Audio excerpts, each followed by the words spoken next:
শেখ হাসিনা পদত্যাগ করেছেন কিনা এমন আলোচনায় সরগরম নেট দুনিয়া। সামাজিক যোগাযোগ মাধ্যমে তার একটি অডিও ভাইরাল হওয়ার পর এমন বিতর্কের পালে বাতাস লাগে। তবে আইনজীবীরা বলছেন, এতদিন পরে প্রশ্ন তোলা অবান্তর। মাননীয় প্রধানমন্ত্রী পদত্যাগ করেছেন এবং এখন একটা ইন্টারিম গভর্নমেন্ট ফর্ম করে আমরা আমাদের কার্যক্রম পরিচালনা করব। প্রিয় দেশবাসী, আসসালামু আলাইকুম। আপনারা জানেন, প্রধানমন্ত্রী শেখ হাসিনা রাষ্ট্রপতির কাছে পদত্যাগপত্র জমা দিয়েছেন এবং আমি তা গ্রহণ করেছি। এটা আসলে সিদ্ধান্ত হয়েছিল একদিন আগে।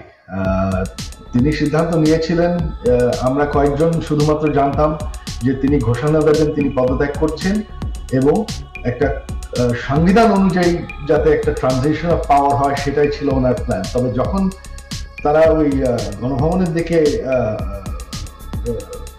মার্চ করা শুরু করলো, তখন আমরা ভয় বললাম যে না, আর সময় নেই, তোমার এখনই বেড়েছে না। তাছাড়া আমি তো পদত্যাগ করি নাই।